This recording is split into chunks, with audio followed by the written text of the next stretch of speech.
Hello friends, today we will start medieval India, मध्यकालीन भारत। तो देखिए, लास्ट वीडियो में हमने अपनी एंशंट इंडिया कंप्लीट कर ली थी। इसके बाद हम पढ़ेंगे अब मिडाइवल इंडिया, मतलब मध्यकालीन भारत। सबसे पहले आता है अर्ली मिडाइवल पीरियड, पूर्व मध्यकालीन भारत। ये कब से कब तक है? 650 से लेकर 1206 AD। सबसे पहले आता है नॉर्थ इंडिया। नॉर्थ इंडिया में कौन सा पीरियड चल रहा था? राजपूता पीरियड। नॉर्थ इंडिया में चल रहा था राजपूता पीरियड। देखिए, जब हमने एंशंट इंडिया कंप्लीट की थी तो सबसे लास्ट में नॉर्थ इंडिया में कौन सी डायनेस्टी चल रही थी? नॉर्थ इंडिया में चल रही थी वर्धना डायनेस्टी। वर्धना डायनेस्टी में कौन से जो शासक थे वो शासन कर रहे थे? वो कर रहे थे हर्षवर्धना। कौन शासन कर रहे थे? हर्षवर्धना। उसके बाद साउथ इंडिया में कौन शासन कर रहे थे? चालुक्याज ऑफ वातापी एंड बादामी और पल्लव्स ऑफ कांची, और ये साउथ इंडिया में कर रहे थे शासन। अब आता है हमारा medieval India. Early medieval period में सबसे पहले नॉर्थ में कौन शासन कर रहे थे? राजपूत। चलिए स्टार्ट करते हैं। After Harshavardhana, the Rajputa emerged as a powerful force in northern India and dominated the Indian political scene for nearly 500 years from the 7th century. Harshavardhan के बाद क्या हुआ? जो राजपूत थे ना, वो एक पावरफुल फोर्स बन गए इन नॉर्दर्न इंडिया। नॉर्दर्न इंडिया में एक पावरफुल फोर्स बन गए और उन्होंने इंडिया को ना, इंडिया की जो पॉलिटिकल सिचुएशन थी उसको काफ़ी टाइम तक, लगभग 500 सालों तक डोमिनेट किया, मतलब वहाँ पर शासन किया। From 7th century, 7th century से लेकर लगभग 500 सालों तक इंडिया में उन्होंने शासन किया। नेक्स्ट है, यहाँ पर कुछ 10 इंपॉर्टेंट राजपूता या किंगडम दिए गए हैं और इनका टाइम पीरियड दिया गया है, कैपिटल दी गई है एंड फाउंडर दिए गए हैं। देखिए, ये बहुत इंपॉर्टेंट है, ये बहुत बार क्वेश्चन में आते हैं। आपको कोई भी किंगडम दे देंगे, या तो उसकी कैपिटल पूछ लेंगे या उसका फाउंडर पूछ लेंगे, या ये बोलेंगे इनका टाइम पीरियड कब था। ठीक है, तो चलिए देखते हैं हम। सबसे पहले किंगडम कौन से थे? चौहान या चहमान ऑफ दिल्ली अजमेर। चौहान या चहमान ऑफ दिल्ली अजमेर, इनका टाइम पीरियड कौन सा था? 7th सेंचुरी से लेकर 1192। इनकी कैपिटल कौन सी थी? दिल्ली। इनका फाउंडर कौन माने जाते हैं? वासुदेव। तो चौहान या चहमान ऑफ दिल्ली अजमेर के founder Vasudev, capital Delhi. Next है प्रतिहार या परिहार ऑफ कन्नौज। इनका पीरियड माना जाता है 730 से लेकर 1036। इनकी कैपिटल 2 थी, अवंती और कन्नौज। कौन कौन सी? अवंती और कन्नौज। इनके फाउंडर किसको माने जाते हैं? नागभट्ट फर्स्ट। कौन माने जाते हैं? नागभट्ट फर्स्ट। नेक्स्ट है पवार या परमार ऑफ मालवा। पवार या परमार ऑफ मालवा, इनका टाइम पीरियड था 790 से लेकर 1150 AD। इनकी कैपिटल की कौन मानी जाती है? कौन सी मानी जाती है? उज्जैन और धार। उज्जैन और धार। इनके फाउंडर कौन माने जाते हैं? Seek second Shri Harsha. Seek second Shri Harsha. Next आते हैं चालुक्य या सोलंकी ऑफ काठियावाड़। चालुक्य या सोलंकी ऑफ काठियावाड़, इन्होंने कब से कब तक शासन किया? 942 से लेकर 1187 AD। इनकी कैपिटल कौन सी है? अनहिलवाड़ा। कौन सी है? अनहिलवाड़ा। और इनके फाउंडर किसको माने जाते हैं?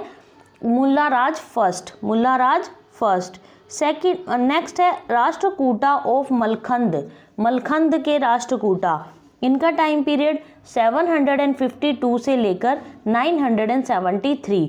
इनकी कैपिटल मलखंद या मान्यखेत। मलखंद या मान्यखेत। इनके फाउंडर कौन माने जाते हैं? दंती दुर्ग या दंती वर्मन सेकंड। दंती दुर्ग या इनको दंती वर्मन सेकंड भी बोलते हैं। नेक्स्ट आते हैं चंदेल ऑफ जेजाका भुक्ति। चंदेल ऑफ जेजाका भुक्ति, इनका टाइम पीरियड था 831 से लेकर 1202 AD। इनकी कैपिटल कौन कौन सी थी? खजुराहो, महोबा एंड कालिंजर। खजुराहो, महोबा एंड कालिंजर। इनके फाउंडर कौन माने जाते हैं? नन्नुक चंदेला। कौन माने जाते हैं? नन्नुक चंदेला। नेक्स्ट है कलचुरी या हैये ऑफ चेदी। कलचुरी या हैये ऑफ चेदी, इनकी टाइम पीरियड कितना था इनका? 850 से लेकर 1211 AD। इनकी कैपिटल कौन सी थी? त्रिपुरी। कौन सी थी? त्रिपुरी। और इनके फाउंडर कौन माने जाते हैं? कोकला फर्स्ट। नेक्स्ट है गढ़वाल या राठौर ऑफ कन्नौज। गढ़वाल या राठौर ऑफ कन्नौज, इनका टाइम पीरियड है 1090 से लेकर 1194। इनकी कैपिटल थी कन्नौज। और इनके जो फाउंडर माने जाते हैं वो कौन माने जाते हैं? चंद्रदेवा। कौन माने जाते हैं? चंद्रदेवा। नेक्स्ट है Tomar of surrounding areas of Haryana and Delhi. Tomar of surrounding areas of Haryana and Delhi, इसका टाइम पीरियड नहीं पता है। और इसके जो कैपिटल थी वो कौन सी थी? ढिल्ली का। ढिल्ली का। इनके फाउंडर भी नहीं पता है। नेक्स्ट है गुहिलोत या सिसोदिया ऑफ मेवाड़। गुहिलोत या सिसोदिया ऑफ मेवाड़, इनका टाइम पीरियड कब माना जाता है? 8th सेंचुरी से लेकर 1930 तक। इनकी कैपिटल कौन सी थी? चित्तौड़। और इनके फाउंडर कौन माने जाते हैं? बप्पा रावल और हमीर फर्स्ट। बप्पा रावल और हमीर फर्स्ट। तो देखिए ये हमारे कुछ 10 इंपॉर्टेंट राजपूत किंगडम है। इनके फाउंडर, इनकी कैपिटल आप अच्छे से याद कर लेना। हम एक बार रिवाइज करते हैं। चौहान या Chahman of Delhi Ajmer, capital Delhi, founder Vasudev. Next है प्रतिहार या Parihar of Kannauj, capital Avanti Kannauj, Nagabhatta first. Next है पवार या परमार ऑफ मालवा, कैपिटल है उज्जैन धार, फाउंडर है सीख सेकंड श्री कृष्ण श्री हर्षा। नेक्स्ट है चालुक्य या सोलंकी ऑफ काठियावाड़, कैपिटल है अनहिलवाड़ा और फाउंडर है मुल्लाराज फर्स्ट। नेक्स्ट है राजकूटा ऑफ मलखंड, कैपिटल है मलखंड या मान्यखेत और फाउंडर है दंती दुर्ग या दंती वर्मन सेकंड। नेक्स्ट है चंदेला ऑफ जिजा का भुक्ति, कैपिटल है खजुराहो महोबा कालिंजर और फाउंडर है नन्नुक चंदेला। नेक्स्ट है कलचुरी या हैये ऑफ चेदी, कैपिटल है त्रिपुरी और फाउंडर माने जाते हैं कोकला फर्स्ट। नेक्स्ट है नेक्स्ट है गढ़वाल या राठौर ऑफ कन्नौज, गढ़वाल या राठौर ऑफ कन्नौज, कैपिटल है कन्नौज और फाउंडर माने जाते हैं चंद्रदेवा। नेक्स्ट है Tomar of surrounding areas of Haryana and Delhi, मतलब हरियाणा और दिल्ली का जो सराउंडिंग एरिया है ना उसके तोमर माने जाते हैं। कौन माने जाते हैं? तोमर। उनकी कैपिटल कौन सी है? दिल्ली का। नेक्स्ट है गुहिलोत या सिसोदिया ऑफ मेवाड़, इनकी capital Chittor and founder Bappa Rawal और हमीर फर्स्ट। ठीक है। नेक्स्ट है हमारा ट्राईपेरिटाइट स्ट्रगल, मतलब तीन जो बहुत इम्पोर्टेंट जो किंगडम थे ना, तीन जो इम्पोर्टेंट पावर्स थी उनके बीच में ना स्ट्रगल हुआ। किसको लेकर? पावर उसको लेकर, सुपरमेसी को लेकर। ठीक है। तो देखिए किस किस के बीच में हुआ था। Towards the close of the 8th century AD there were 3 great power in the India. तो जब 8th सेंचुरी ख़त्म हो रही थी ना तो वहाँ पर 3 ग्रेट पावर थी इंडिया में। कौन कौन सी? Palas in the east, Gurjar Pratihar in the north and Rashtrakuta in the Deccan. Pal east में थे, गुर्जर प्रतिहार नॉर्थ में थे एंड राष्ट्रकूटा दक्कन में थे। नेक्स्ट है the tripartite struggle for the supremacy among the Pal Pratihar and the Rashtrakuta was the important event of this centuries. तो जो ये इनका ट्राईपेटाइट स्ट्रगल था ना सुपरमेसी को लेकर, ये पाल प्रतिहार एंड राष्ट्रकूटों के बीच में था और ये उस सेंचुरी का बहुत इम्पोर्टेंट इवेंट माना जाता है।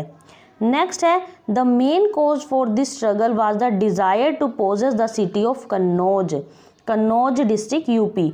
जो ये स्ट्रगल था ना इसका मेन कारण क्या था? कन्नौज की सिटी को अपने अंडर करना। सभी ये चाहते थे कि हम कन्नौज की सिटी को अपने अंडर ले ले। Which was then a symbol of sovereignty. क्यों चाहते थे वो कन्नौज को?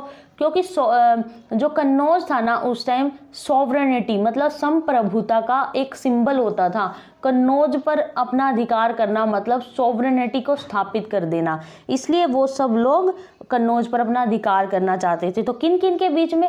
पाल प्रतिहार एंड राष्ट्रकूटों के बीच में। Pal in the east, Gurjar या Pratihar in the west, north and Rashtrakuta in the Deccan. ठीक है। नेक्स्ट है द पालाज। अब पाल कौन थे? पाल का टाइम पीरियड कितना है? 750 से लेकर 1150 एडी। इनकी कैपिटल कौन सी मानी जाती है? मुद्दागिरी या मुंगेर बिहार, मुद्दागिरी या Munger Bihar. Gopala founded the Pala empire, तो पाल एम्पायर को किसने स्थापित किया था? गोपाला ने। कब? इन 750 AD में। हिज सन धर्मपाल, गोपाला के सन थे धर्मपाल। सक्सीडेड हिम, उनको सक्सीड कर दिया, किसको? गोपाल को। कई बार हम इसमें कंफ्यूज हो जाते हैं कि पाल डायनेस्टी के जो फाउंडर माने जाते हैं वो धर्मपाल सोच लेते हैं हम, लेकिन धर्मपाल तो गोपाल के सन थे, तो गोपाला थे founder. Dharmapala revived Nalanda university, ये इंपॉर्टेंट है कि धर्मपाल ने नालंदा यूनिवर्सिटी को रिवाइव्ड करवाया था, मतलब इसको पुनर्जीवित करवाया था। नेक्स्ट है ही फाउंडेड द विक्रमशिला यूनिवर्सिटी, उन्होंने विक्रमशिला यूनिवर्सिटी को फाउंड करवाया था। अब ये आप मुझे कमेंट करके बताना, ये मैंने पहले ही बताया है, धर्मपाल ने तो नालंदा यूनिवर्सिटी को रिवाइव्ड करवाया था, मतलब पुनर्जीवित किया था, लेकिन नालंदा यूनिवर्सिटी की स्थापना किसने करी थी? ये क्वेश्चन बहुत इंपॉर्टेंट है, आप इसको कमेंट करके बताना। He founded the Vikramshila university, Dharmapal ने विक्रमशिला यूनिवर्सिटी फाउंड करी थी। The Pal dynasty was succeeded by Sen dynasty of Bengal, जो पाल डायनेस्टी थी ना वो किसने सक्सीड करी? सेना डायनेस्टी ऑफ बंगाल, बंगाल की सेन डायनेस्टी ने पाल डायनेस्टी को हटा दिया। Jaydev Geet Govinda was the great court poet of Lakshman Sen, अब जो ये सेन डायनेस्टी के लक्ष्मण सेन थे ना, इनके एक कोर्ट पोएट थे जयदेव, उन्होंने क्या लिखी? गीत गोविंद लिखी थी। उन्होंने क्या लिखी थी? गीत गोविंद। तो पाल डायनेस्टी को किसने सक्सीड किया? सेन डायनेस्टी ऑफ बंगाल ने। नेक्स्ट है प्रतिहार। अब प्रतिहार थे जो, प्रतिहार कहाँ पर थे? नॉर्थ में, ठीक है। प्रतिहार कहाँ पर थे? गुर्जर प्रतिहार बोलते हैं जिनको, नॉर्थ में। इनका टाइम पीरियड था 730 से लेकर 1036 AD। The Pratihara are also called Gurjara Pratihara probably because they originated from Gujarat और south waste Rajasthan.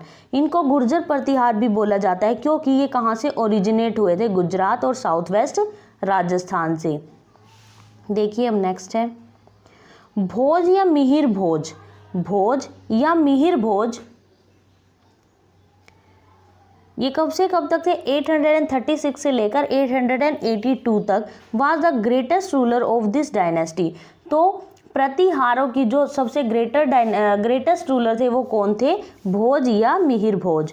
He was a devotee of Vishnu and adopted the title of Adi Varaha, ठीक है। तो वो विष्णु भगवान को मानते थे और उनको किसका टाइटल दिया गया था? आदि वरह का। किसका? आदि वरह का। किनको? भोज या मिहिर भोज को। ये क्वेश्चन आ सकता है, आदि वरह की उपाधि किसको दी गई थी? भोज या मिहिर भोज को। वो किससे रिलेटेड थे? वो गुर्जर किंगडम, प्रतिहार या गुर्जर किंगडम से रिलेटेड थे। नेक्स्ट है द राष्ट्रकूटाज। अब आए राष्ट्रकूटाज, इनका टाइम पीरियड कितना था? 752 से लेकर 973 तक। Danti Durga who fixed his capital at Malkhand या Malkhed, Gulbarga district Karnataka, founded the kingdom. तो इसको किसने फाउंड किया? राष्ट्रकूटों की। राष्ट्रकूट कहाँ थे? डेक्कन में थे ना। इनको किसने फाउंड किया? दंती दुर्ग ने। दंती दुर्ग ने उनको फाउंड किया और उनकी कैपिटल कौन सी बनाई? मलखंद या मालखेड़। ये कहाँ पर है? गुलबर्गा डिस्ट्रिक्ट कर्नाटका में। नेक्स्ट है the greatest Rashtrakuta ruler were Govinda third. जो ग्रेटेस्ट राष्ट्रकूटा रूलर थे वो कौन से थे? गोविंदा थर्ड। एंड अमोघ वर्षा और अमोघ वर्षा, दो ग्रेटेस्ट किंग हुए। कौन कौन से? Govinda third and Amogha Varsha. Amogha Varsha ruled for 64 years. Amogha वर्षा ने 64 सालों तक राज किया। But by temperament he preferred pursuit of religion and literature to war. Amogha वर्षा ने ना 64 सालों तक शासन किया, लेकिन अपने व्यवहार के कारण, बाय हिज टेम्परामेंट, अपने टेम्परामेंट के कारण उन्होंने ना रिलीजन और धर्म, मतलब रिलीजियस मतलब धर्म एंड लिटरेचर, साहित्य को प्रेफरेंस दी वार की जगह। मतलब उन्होंने युद्ध से ज़्यादा किसको प्रेफरेंस दी? रिलीजियस एंड लिटरेचर को। He was himself an author and wrote Kaviraja Marga, the earliest Kannada book of poetics, ठीक है। तो उन्होंने, जो अमोघ वर्षा थे, उन्होंने क्या लिखी? कविराज मार्ग। वो खुद भी एक ऑथर होते थे और उन्होंने क्या लिखी? कविराज मार्ग। कविराज मार्ग क्या है? अर्लीस्ट कन्नड़ा बुक है, कन्नड़ा बुक है सबसे पहली। तो ये आ सकता है कविराज मार्ग कैसी बुक है? कन्नड़ा बुक है। तो कविराज मार्ग किस में लिखी गई है? कन्नड़ा में। और इसको किसने लिखा है? अमोघ वर्षा ने। The famous rock cut temple of Kailash Shiva at Ellora was built by one of the Rashtrakuta king Krishna first. तो जो फेमस रॉक कट टेम्पल है ना, मतलब चट्टानों को काट कर जो टेम्पल बनाया गया, कौन सा है? कैलाश या शिवा एट अलोरा। एलोरा में कैलाश या शिवा टेम्पल है, वो किसने बनवाया है? कृष्णा फर्स्ट ने। एक राष्ट्रकूटा रूलर हुए कृष्णा फर्स्ट, उन्होंने इसको बनवाया है। नेक्स्ट है अदर इम्पोर्टेंट रूलर्स। इनके अलावा पाल, प्रतिहार एंड राष्ट्रकूटा के अलावा कौन कौन से इम्पोर्टेंट किंग हुए नॉर्थ इंडिया में? तो सबसे पहले हुए पृथ्वीराज चौहान। पृथ्वीराज चौहान ने कब से कब तक रूल किया? 1178 से लेकर 92 AD तक। He ruled over Delhi and Agra. उन्होंने कहाँ कहाँ रूल किया? दिल्ली एंड आगरा में। And for 2 important battle. इनकी 2 इम्पोर्टेंट बैटल बहुत मानी जाती है, बहुत बार एग्जाम में आती है। कौन कौन सी? First battle of Tarain was fought in 1192 between the forces of Prithviraj Chauhan and Mohammad Ghori, in which the latter was defeated। तो पहली इनकी जो बैटल है वो कौन सी मानी जाती है? First battle of Tarain.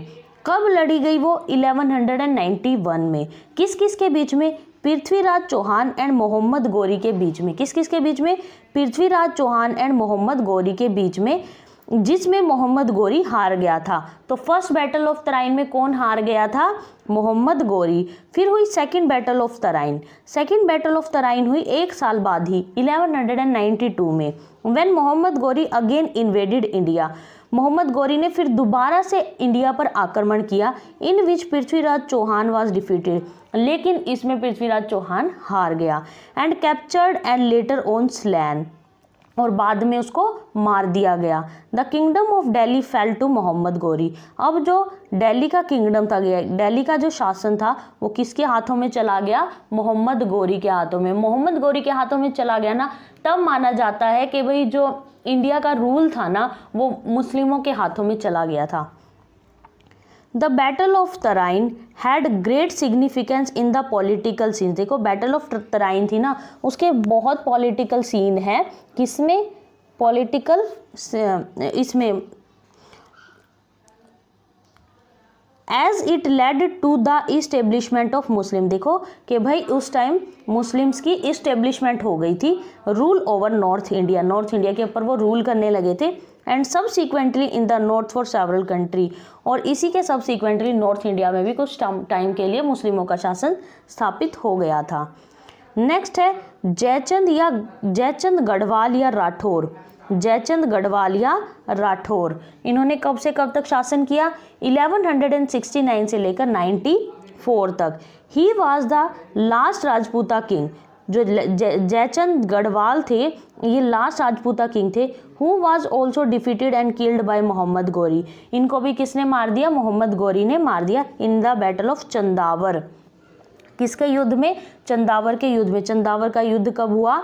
1194 में। तो एक बार ये देखो, पृथ्वीराज चौहान ने तो 2 युद्ध लड़े, 1191 और 1192 में। ठीक है, पहले में पृथ्वीराज चौहान जीत गया और दूसरे में हार गया। लेकिन ये क्वेश्चन आ जाए, मोहम्मद गौरी ने कितने युद्ध लड़े इंडिया में? मोहम्मद गौरी ने लड़े 3 युद्ध। कौन कौन से? 1191, 1192 एंड 1194। सिर्फ पहले में ही वो हारा था, बाकी दोनों में जीता। पहला किस किस के बीच में हुआ? पृथ्वीराज चौहान एंड मोहम्मद गौरी। दूसरा भी पृथ्वीराज चौहान एंड मोहम्मद गौरी। तीसरा हुआ जयचंद गढ़वाल। जो थर्ड वॉर था वो किस किस के बीच में हुआ? जयचंद गढ़वाल एंड मोहम्मद गौरी के बीच में। इसमें भी मोहम्मद गौरी जीत गया। नेक्स्ट हुए Rana Kumbha the Sisodia ruler of Mewar. Rana Kumbha the Sisodia ruler of Mewar, Mewar के सिसोदिया रूलर थे। इन्होंने 1433 से लेकर 68 तक शासन किया। Rana Kumbha was the famous ruler of Mewar. Mewar के फेमस रूलर थे। He defeated Mohammad Khilji. इन्होंने किसको हराया? मोहम्मद खिलजी को। And erected the tower of victory, और इन्होंने ना एक विक्ट्री का टावर इरेक्ट किया, बनाया। इसको क्या बोलते हैं? विजय स्तंभ इन चित्तौड़। तो ये क्वेश्चन आ सकता है, विजय स्तंभ किसने बनवाया? राणा कुंभा ने। कहाँ पर बनवाया? चित्तौड़ में। हिज सक्सेसर्स राणा संग्राम सिंह या राणा सांगा बोलते हैं इनको, उनके सक्सेसर कौन थे? राणा संग्राम सिंह या Rana Sanga and Rana Pratap were also great kings of Mewar state. तो जो राणा सांगा एंड राणा प्रताप ये भी ग्रेट किंग थे मेवाड़ के। नेक्स्ट है salient features of Rajputa kingdom. अब राजपूता किंगडम के कुछ सैलिएंट फीचर कौन कौन से थे? The country remained free of invasion. जो कंट्री थी इनके टाइम में, राजपूतों के टाइम में आक्रमणों से फ्री हो गई थी, मतलब अब बाहर से आक्रमण नहीं होते थे। बट लॉस्ट फॉरेन कॉन्टैक्ट, लेकिन इन्होंने अपने विदेशी कॉन्टैक्ट थे ना वो ख़त्म कर दिए थे, लॉस्ट कर दिए थे। The caste system was rigid. जो इनकी कास्ट सिस्टम थी वो भी बहुत रिजिड थी। The Rajputas were proud warrior and people but hospitable. जो राजपूत थे ना वो बहुत प्राउड पीपल थे, वॉरियर योद्धा थे, एंड पीपल और लोग थे, but hospitable.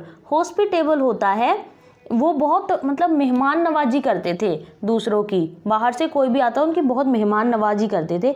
In the field of culture many great fortresses and temples were built by them such as. इनके टाइम में बहुत सारे टेम्पल्स और मतलब फोर्ट्रेसेस मतलब किले, बहुत किले और टेम्पल्स बनवाए गए। तो कौन कौन से देखिए, खजुराहो एमपी में, लिंगराज टेम्पल भुवनेश्वर उड़ीसा में, सन टेम्पल कोणार्का उड़ीसा में, द जगन्नाथ टेम्पल पुरी में, दिलवाड़ा टेम्पल माउंट आबू में। तो इनके टाइम में ये Khajuraho, Lingaraj temple, sun temple, Jagannath temple and Dilwara temple बनवाए गए। नेक्स्ट है causes of the decline of the Rajputas. मतलब राजपूतों के डेक्लाइन मतलब उनके ख़त्म नष्ट होने के क्या कारण रहे होंगे? लैक ऑफ यूनिटी, उनमें एकता की कमी थी, एंड फोर साइटेडनेस, वो दूरदृष्टि दोष था उनमें, मतलब वो दूर की नहीं सोचते थे, अपने बस कुछ टाइम के बारे में ही सोचते थे। कास्ट द सिस्टम, उनका जो सिस्टम था वो कास्ट सिस्टम बहुत रिजिड था। एंड डिफेक्टिव मिलिट्री ऑर्गेनाइजेशन, जो उनकी मिलिट्री ऑर्गेनाइजेशन थी वो भी बहुत डिफेक्टिव थी। Were some of the causes for the downfall of the Rajputas. तो ये उनके कुछ कारण रहे उनके डाउनफॉल के। ठीक है, तो देखिए नॉर्थ इंडिया में हमने पढ़ लिया कौन कौन से शासन हुए। सबसे पहले राजपूतों का शासन था, सबसे पहले पाल प्रतिहार एंड राष्ट्रकूट हुए। देन अदर इंपॉर्टेंट रूलर्स में हमने पढ़ा पृथ्वीराज चौहान, जयचंद गढ़वाल एंड राणा कुंभा, इन सब के बारे में हमने पढ़ा। अब हम देखिए साउथ इंडिया के बारे में पढ़ते हैं कि भाई साउथ इंडिया में उस टाइम कौन कौन से राजा हुए, कौन कौन सा किंगडम चल रहा था। तो चोलाज एंड अदर्स, तो मेनली कौन थे? चोल थे उस टाइम। साउथ में कौन थे? चोल। लेकिन जब हमने एंशिएंट इंडिया खत्म किया था तो कौन चल रहे थे? पल्लव्स ऑफ कांची। कौन चल रहे थे? पल्लव्स ऑफ कांची। तो चलिए सबसे पहले चोल एम्पायर। चोल एम्पायर कब से कब तक शासन किया? 850 से लेकर 1279 एडी। इनकी कैपिटल कौन सी थी? कैपिटल थी इनकी तंजौर, गंगईकोंडा चोलपुरम। कौन सी थी? Tanjore, Gangaikonda Cholapuram. The founder of the Chola dynasty was Vijayalaya. Chola dynasty के फाउंडर किनको माने जाते हैं? Vijayalaya. Who was at first a feudatory of the Pallava. देखिए पल्लव का राज चल रहा था जब एंशिएंट इंडिया खत्म की थी हमने, तो पल्लव्स के ये सामंत होते थे। जो ये चोल थे ना ये पल्लव्स के सामंती होते थे। ही कैप्चर्ड तंजौर इन 850 एडी। लेकिन इन्होंने कब तंजौर को कैप्चर किया? 850 एडी में। The greatest Chola rulers was Rajaraja and his son Rajendra first. जो ग्रेटेस्ट चोल रूलर थे वो कौन कौन से थे? Raja Raj and his son Rajendra first. देखिए नेक्स्ट है राज बिल्ट वृद्धेश्वर या राजा राजेश्वर टेम्पल। राज ने ना वृद्धेश्वर या राजा राजेश्वर टेम्पल बनवाया, attributed to Shiva at Tanjore. Tanjore में बनवाया वृद्धेश्वर या राजा राजेश्वर टेम्पल। ये किसको एट्रीब्यूट है? शिवा को, मतलब भगवान शिव को एट्रीब्यूट किया गया है ये। Rajendra first conquered Orissa, Bengal, Burma and Andaman and Nicobar island. Rajendra first ने क्या क्या कॉन्कर किया, किन किन को जीता? Orissa, Bengal, Burma and Andaman and Nicobar island. The Chola dynasty was its zenith during his region. जो चोल डायनेस्टी थी ना वो बहुत ऊंचाइयों पर पहुंची हुई थी इनके शासनकाल में। किनके? राजेंद्र फर्स्ट के, जो किसके बेटे थे? राजा राज के। Rajendra first assume the title of Gangaikonda Chola. And built a city called Gangaikonda Cholapuram. Rajendra first ने ही किसको बनवाया था? गंगईकोंडा चोलपुरम को, और इसलिए उनको किसके टाइटल दिया गया था? गंगईकोंडा चोल का। नेक्स्ट है the last ruler of Chola dynasty was Rajendra third. Chola dynasty के सबसे लास्ट रूलर कौन से हुए? Rajendra third. The king was the head of central authority helped bye a council of minister by the but the administration was democratic. जो king थे ना वो head होते थे सेंट्रल अथॉरिटी के। तो इससे क्या क्लियर हो गया? उस टाइम सेंट्रल अथॉरिटी होती थी और किंग उसका हेड होता था, और वो किसके द्वारा हेल्प की जाती थी? काउंसिल ऑफ मिनिस्टर के द्वारा। काउंसिल ऑफ मिनिस्टर राजा की हेल्प करते थे, but the administration was democratic. लेकिन जो उनका एडमिनिस्ट्रेशन था ना, शासन का तरीका था, वो कैसा था? डेमोक्रेटिक था। The Chola empire was divided into. जो चोल एम्पायर था वो किस किस में डिवाइड किया गया था? मंडलम। मंडलम क्या होता है? Province. And these in turn were divided into valandu. Mandalam को किस में? वालांदू में डिवाइड किया गया था। वालांदू क्या था? मिशनरी। एंड नाडू, नाडू क्या होता है? District. And Kurram a group of villages. तो सबसे बड़ी जो यूनिट है वो है मंडलम, उसके बाद वालांदू, उसके बाद नाडू, उसके बाद कुर्रम। तो इनमें चोल एम्पायर को डिवाइड किया गया था, मंडलम, वालांदू, नाडू एंड कुर्रम। तो नाडू से डिस्ट्रिक्ट, कुर्रम से ग्रुप ऑफ विलेजेस, वालांदू से कमिश्नरी, मंडलम से प्रोविंस। तो आपको ये ध्यान रखना है, मंडलम, वालांदू, नाडू एंड कुर्रम। नेक्स्ट है the arrangement of local self government is regarded as the basic feature of administration of Cholas. तो जो उनकी अरेंजमेंट थी ना लोकल सेल्फ गवर्नमेंट की, वो क्या रिगार्ड कर दी है कि भाई ये एडमिनिस्ट्रेशन थी ना जो चोलों की, उसका बेसिक फीचर था क्या? Self government, local self government. मतलब जैसे ये डिवाइड कर रखे थे ना मंडलम, वालांदू, नाडू एंड कुर्रम में, ये क्या थी? लोकल सेल्फ गवर्नमेंट को जस्टिफाई कर रही थी कि ये उस टाइम लोकल सेल्फ गवर्नमेंट थी। नेक्स्ट है land revenue and trade tax were the main source of income. Main source क्या था इनकम का? Land revenue and trade tax. ये क्वेश्चन आ सकता है कि जो चोल डायनेस्टी थी उनका इनकम का मेन सोर्स कौन सा था? तो land revenue and trade source. The style of architecture which came into vogue during this period is called Dravida. तो जो आर्किटेक्चर का स्टाइल था इस टाइम में जो चलन में आया वो कौन सा था? द्रविड़ा। जैसे example Kailashnath temple of Kanchipuram. जो कांचीपुरम का कैलाशनाथ टेम्पल है वो किस स्टाइल में बनवाया गया है? द्रविड़ शैली में। तो ये क्वेश्चन आ सकता है कैलाशनाथ का कांची टेम्पल किस में बनवाया गया? द्रविड़ शैली में। या फिर जो चोल डायनेस्टी थी उनकी जो आर्किटेक्चर थी वो किस टाइप की होती थी? कौन सी शैली में बनाई जाती थी? द्रविड़ शैली में।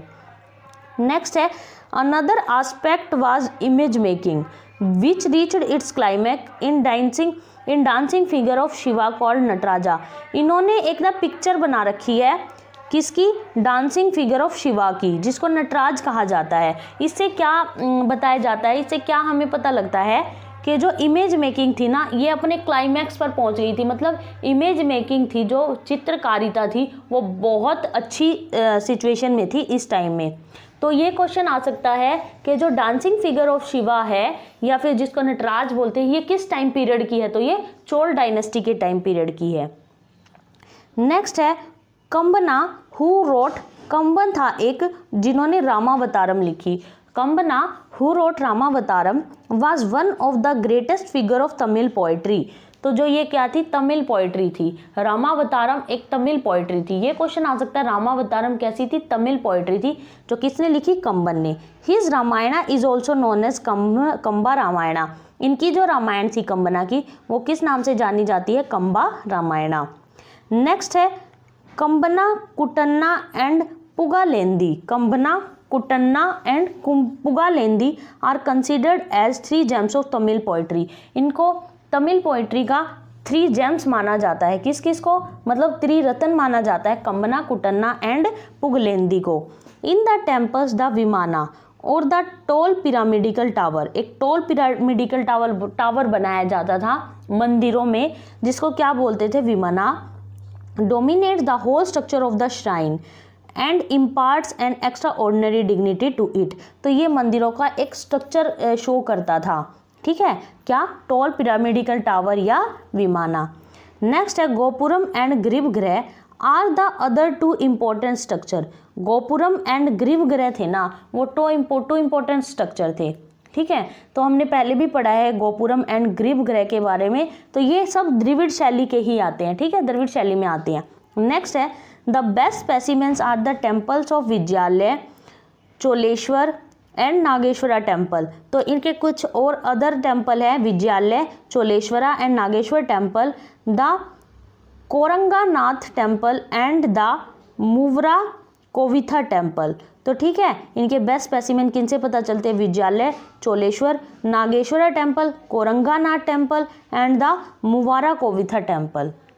ये उनके कुछ टेम्पल्स हैं, ठीक है। तो देखिए अब अदर किंगडम ऑफ साउथ, इनके अलावा चोलों के अलावा और कौन कौन से किंगडम थे साउथ में। तो सबसे पहले थे वेस्टर्न या लेटर चालुक्यास, वेस्टर्न या लेटर चालुक्यास। इनकी कैपिटल कौन सी थी, कल्याणी या कर्नाटका, कल्याणी कर्नाटका। इनके जो रियल फाउंडर माने जाते हैं तैलिप सेकंड, कौन से माने जाते हैं, तैलिप सेकंड। ये भी बहुत इंपॉर्टेंट है, ये भी आ सकता है। वेस्टर्न या लेटर चालुक्या के कैपिटल कौन सी थी, कल्याणी कर्नाटका, और इनके रियल फाउंडर तैलिप सेकंड। नेक्स्ट है काकतिया, काकतिया इनकी कैपिटल कौन सी थी, वारंगल आंध्र प्रदेश में। काकतिया वंश की राजधानी वारंगल आंध्र प्रदेश में। इनके फाउंडर प्रोलराजा सेकंड, प्रोलराजा सेकंड। नेक्स्ट है यादव, यादव्स की राजधानी देवगिरी महाराष्ट्र में। इनके जो रियल फाउंडर माने जाते हैं Bhillam fifth, Bhillam fifth. Next है होयसल्स, होयसल्स की राजधानी थी द्वारसा मुद्रा कर्नाटका, और इनके फाउंडर माने जाते हैं वित्तिगा देव विष्णुवर्धन, वित्तिगा देव विष्णुवर्धन। तो देखिए इनके ये 4 अदर किंगडम हैं साउथ में हुए जो चोलों के अलावा, ये आप इनको भी याद कर लेना आप। नेक्स्ट है note the temple of Hoysaleswara at Dwarasamudra modern Halebid is the greatest achievement of Hoysala art. तो ये जो होयसल किंगडम था ना, इसके बारे में बता रहे हैं। इनका टेम्पल था एक होयसलेश्वरा, कहाँ था ये, द्वारसा मुद्रा, मॉडर्न हेलाबीड। मॉडर्न में इस द्वारसा मुद्रा को क्या बोलते हैं, हेलाबीड। ये होयसल आर्ट का सबसे ग्रेटेस्ट अचीवमेंट माना जाता है। तो देखिए इसके साथ ही हमारे साउथ इंडिया के भी किंगडम हो गए हैं। अब हम नेक्स्ट पढ़ेंगे सल्तनत पीरियड, मतलब इनके बाद राजपूता पीरियड और चोल डायनेस्टी, चोल एम्पायर के बाद अर्ली मिडाइवल पीरियड के बाद जो टाइम पीरियड आता है वो आता है सल्तनत पीरियड। कौन सा आता है, सल्तनत पीरियड, जो 1206 से लेकर 1526 ईस्वी तक आता है। इसमें सबसे पहले हम दिल्ली सल्तनत के बारे में पढ़ेंगे, तो ये सब हम नेक्स्ट वीडियो में पढ़ेंगे। ओके।